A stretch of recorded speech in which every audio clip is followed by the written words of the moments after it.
दोस्तों नमस्कार। त्रिकोणमिति का ये नेक्स्ट पार्ट है और इसमें प्रश्न ये भी है सिद्ध करने के, जैसा कि आपको लिखा हुआ ऊपर में दिखाई दे रहा हो कि सिद्ध करें। तो यहाँ लिखा दोस्तों कि tan 60 डिग्री माइनस में tan 30 डिग्री बटा में है 1 प्लस tan 60 इंटू यहाँ पर है गुना का चिन्ह और tan 30 बराबर से 1/√3। अब इसको क्या करना है कि इसको सोल्व करके आपको ये लाना है, ठीक है। सबसे पहले ये देखना है कि कुछ इसका फॉर्मूला है वो बता देता हूँ, यहाँ पर समझिएगा ध्यान से। यहाँ देखिए फर्स्ट फॉर्मूला होता है दोस्तों कि टाइन, देखिए यहाँ से कि टाइन अगर आपको बोला जाएगा कि 30 डिग्री की बात करेंगे तो 1/√3 होता है, जो कि आपको याद रहना चाहिए। और दूसरा होता है कि टाइन यहाँ पर 60 है तो हम 60 की बात कर लेंगे, तो टाइन 60 की जो मान होता है वो √3 होता है, ठीक है ना। तो ये दोनों फॉर्मूला हमें इसी में यूज करना है, इसी प्रश्न में यूज करना है, इसलिए मैंने यहाँ दोनों को लिख चुका हूँ कि टाइन 30 का मान 1/√3 होता है, टाइन 60 का मान होता है √3, ठीक है। तो चलिए हम इसको सॉल्व करते हैं। यहाँ पर टाइन 60 लिखा हुआ, तो टाइन 60 का मान क्या लिखना है, यहाँ पर आपको कर देना है √3 बटा में, ये पूरे बटा होगा तो हमने यहाँ पर पूरे इसको बटा कर दूंगा, ठीक है ना।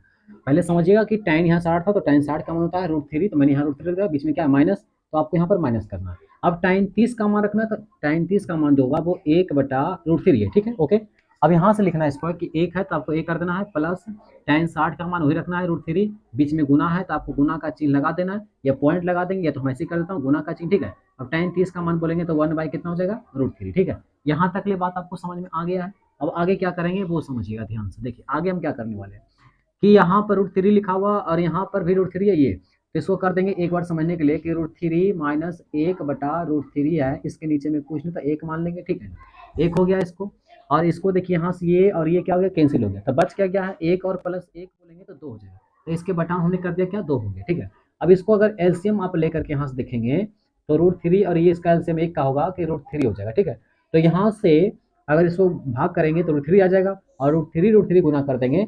पहले बेसिक बात समझिए, यहाँ पर मैंने आपको बता देता हूँ कि √3 गुने अगर √3 आप करोगे तो अगर गुना कर देंगे तो 9, और 9 का जो वर्ग आएगा वो कितना आ जाएगा 3 आ जाएगा, ऐसे समझ सकते हैं। या तो फिर इसको हम ऐसे कर सकते हैं कि √3 गुने जब √3 है तो इसको हम करेंगे क्या, √3 का स्क्वायर कर देंगे और फिर स्क्वायर रूट कर जाएगा तो कितना आ गया 3 आ गया। तो ये दोनों तरीका से आप इसको ऐसे सोल्व कर सकते हैं, ठीक है। तो अभी समझ में आपको आ गया बात को, यहाँ पर मैंने इससे भागा करेंगे तो √3 आ जाएगा, फिर ऊपर गुना हो जाएगा, कितना हो जाएगा √3 करेंगे तो यहाँ पर आएगा आपका 3, ठीक है। माइनस में ये तो कट ही गया तो आ जाएगा आपको 1 बटा में आपको कर देना 2।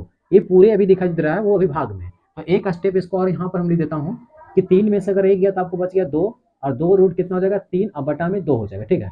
अब इस चीज को क्या करना है ध्यान समझिएगा, अगर इसके नीचे कुछ नहीं बोलेंगे तो 1 बोल सकते हैं, तो यहाँ पर हम क्या करेंगे कि 2/√3, ये भाग में तो गुना कर देंगे तो 1 बटा यहाँ पर हो जाएगा कितना 2, 2 से 2 कैंसिल कर देंगे तो हमारे पास चले आएगा कितना 1/√3।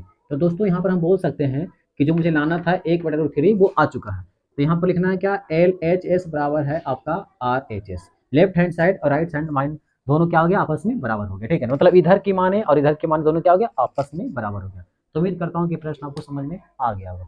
चलिए हाँ दोस्तों, अगर त्रिकोणमिति का ये सारे का सारा फॉर्मूला आपको समझना है, जैसे कि अगर मान लेते हैं आपको ऐसे कह देंगे कि साइन थीटा बराबर से क्या होता है, तो आगे क्या होने वाला है समझ लेते हैं कि टाइन थीटा बटा कॉस थीटा होता है। तो दोस्तों इन सभी चीज़ों का फॉर्मूला मैंने पूरा बेसिक से लेकर के एक ट्रिक बना कर रखा हूँ जो कि इमेजिंग है, वो आपको इमेज से याद हो जाएगा। अगर नहीं मिल रहा है तो इस वीडियो को डिस्क्रिप्शन बॉक्स में मैंने इसका लिंक डाल दूंगा, आप उसको